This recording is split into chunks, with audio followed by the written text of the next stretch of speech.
Bismillahirrahmanirrahim. Assalamualaikum warahmatullahi wabarakatuh. Alhamdulillah, alhamdulillahilladzi hadana li hadza wa ma kunna linahtadiya laula an hadanallah. Allahumma shalli ala nabiyyina wa rasulina sayyidina Muhammad sallallahu alaihi wasallam wa ala alihi wa ashabihi wa mawala amma ba'd. Jamaah salat Isya dan tarawih Masjid Farjah rahimakumullah. Di awal kesempatan saya berbicara kali ini, saya ingin membuka dengan sebuah cerita. Satu ketika diceritakan seorang bapak mempunyai anak perempuan yang sangat dia sayang. Bapak ini merawat anak perempuan itu dengan penuh tulus hati sampai anak perempuan tersebut beranjak dewasa. Dan di dalam Islam itu ganjaran untuk seorang bapak mengasuh anak, terutama perempuan, sampai anaknya niku balik dewasa, niku ganjarannya akan sangat besar. Sebagaimana diceritakan dari Aisyah radhiyallahu anha, dia berkata, "Dakhalat alayya imra'atun wa ma'aha ibnatan."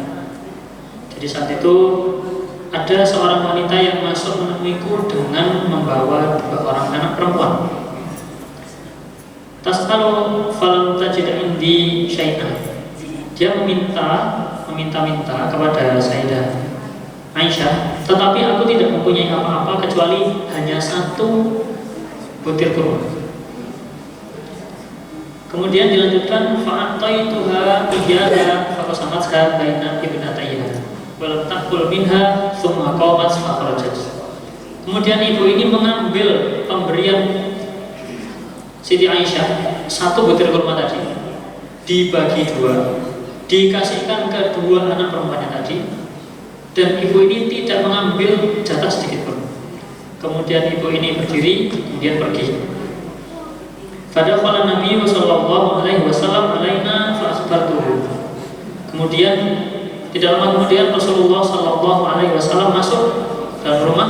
Kemudian aku mengabarkan apa yang barusan terjadi. Kemudian kemudian Rasulullah bersabda, "Mani batuliya min hadhil banati bi syai'in fa ahsana ilaihinna kunna lahu sitran minan nar." Barang siapa yang diuji dengan anak-anak perempuan, lalu dia mengasuhnya dengan baik, maka anak-anak perempuan itu akan menjadi tirai pemisah dari api neraka. Hadis riwayat Bukhari dan Muslim. Imam An-Nawawi di sini rahimahullah mengatakan di dalam kitab Syarh Muslim, di sini disebutkan kata mani bertuliyah atau ibtila. Ibtila dalam bahasa Arab disebutkan artinya ujian.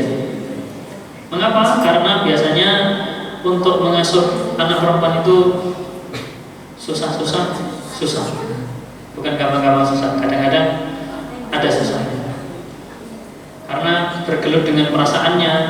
Kadang yang dikatakan, yang dimau tidak sama dengan yang dikatakan, dan lain-lain.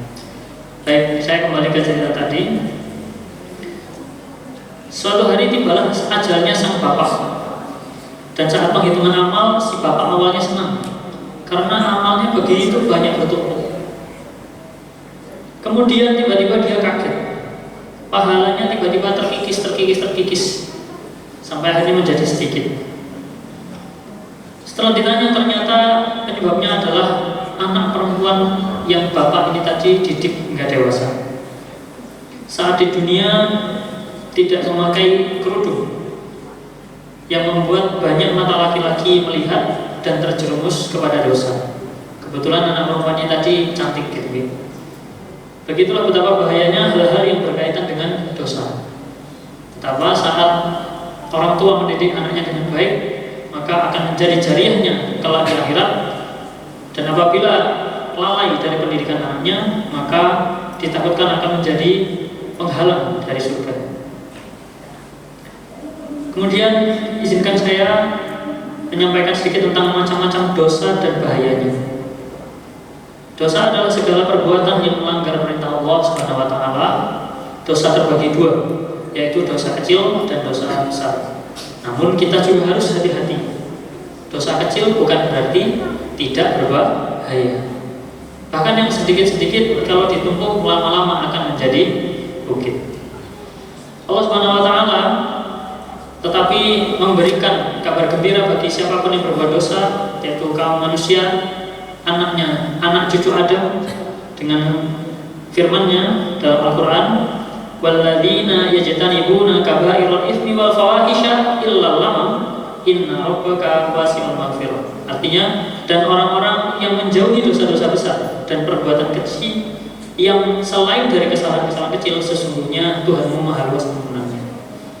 Ayat ini mengingatkan kita bahwa jangan sampai walaupun kita sudah sebelum-sebelumnya mungkin secara sengaja maupun tidak sengaja menempuh dosa, Allah masih membuka pintu wasi'ul maghfirah, pintu yang sangat luas untuk ampunannya. Rasulullah SAW juga mengingatkan kita dalam sebuah hadis, ijtanibus sab'al mubiqat, jauhilah 7 dosa yang membinasakan. Kemudian para sahabat bertanya, apa itu wahai Rasulullah? Rasulullah kemudian menjawab, yang pertama syirik kepada Allah, kemudian sihir, membunuh jiwa yang diharamkan Allah kecuali dengan yang hak, memakan harta riba, memakan harta anak yatim, lari dari medan perang, dan menuduh wanita mukminah yang suci berzina. Hadis riwayat Bukhari dan Muslim. Hadirin yang dirahmati Allah, selain dosa besar ada juga dosa kecil. Meskipun disebut kecil, kita tidak boleh sekali meremehkannya. Layaknya di dalam rumah ada sebuah sampah yang mengganggu pandangan, menusuk baunya di hidung, maka tidak ingin kita membiarkan sampah itu ada walaupun sampah itu kecil.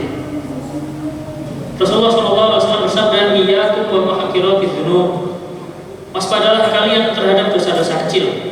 Kemudian beliau memberikan perumpamaan seperti sebuah kaum yang singgah di sebuah lembah, lalu datanglah seseorang dengan membawa sepotong kayu, dan yang lain juga membawa sepotong kayu, hingga mereka bisa menyalakan api dan memanggang roti mereka. Hadis riwayat Ahmad. Artinya dosa kecil yang dilakukan terus-menerus akan menumpuk dan bisa membinasakan kita. Bahaya-bahaya dosa sangatlah besar. Di antaranya yang pertama, menghalangi terkabulnya dosa. Rasulullah pernah bersabda, ada seorang laki-laki yang melakukan perjalanan jauh, rambutnya kusut, badannya berdebu. Ia menengadahkan tangannya ke langit, kemudian berkata, ya Rabbi, ya Rabbi. Artinya di sini laki-laki ini meminta. Namun ternyata apa yang dimakannya adalah haram, minumannya haram, pakaiannya haram, dan ia dikenyangkan dengan yang haram. Maka bagaimana mungkin doanya akan dikabulkan? Hadis riwayat Muslim. Yang kedua adalah menyebabkan hilangnya keberkahan. Dosa bisa menghilangkan keberkahan dalam seseorang secara terus-menerus hingga pelakunya bertobat kepada Allah Subhanahu wa taala. Dalam keberkahan itu terdapat banyak manfaat. Salah satunya adalah rezeki, kesehatan, maupun kedekatan keharmonisan keluarga, yang mana jika tidak segera ditobati maka hal-hal ini akan membinasakan. Yang ketiga, mendatangkan azab di dunia dan di akhirat. Allah Subhanahu wa taala berfirman, "Wa ma asabakum min musibatin fabima kasabat aydikum." Dan musibah apapun yang menimpa kamu adalah disebabkan oleh perbuatan tanganmu sendiri. Surat Asy-Syura ayat 30. Hadirin dirahmati Allah, maka dosa tidak sepantasnya kita remehkan. Bahkan jikapun kita terlambat dalam menyadari dosa-dosa kita, maka kita tidak tahu kapan aja kita menjemput. Yang bisa kita lakukan adalah memperbaiki diri, senantiasa mempelajari apa dan apa saja yang menjadi pintu-pintu dosa. Sekarang sudah banyak buku-buku yang menjelaskan tentang itu. Dan apabila kita bisa memanfaatkan HP kita, yang mana sekarang sudah smartphone, HP-nya pintar, tidak hanya orangnya yang pintar. Jangan sampai kita terbelenggu oleh smartphone dan kita menjadi dumb people atau orang yang bodoh. Maka kita manfaatkan smartphone ini untuk mendengarkan kajian-kajian yang merumuskan tentang bahaya dosa-dosa, pintu dosa-dosa, akibat dosa-dosa, sehingga kita bisa terjaga dari dosa dan masuk ke dalam surganya Allah di akhirat kelak. Amin ya rabbal alamin. Yang terakhir adalah kita segera banyak-banyak bertobat.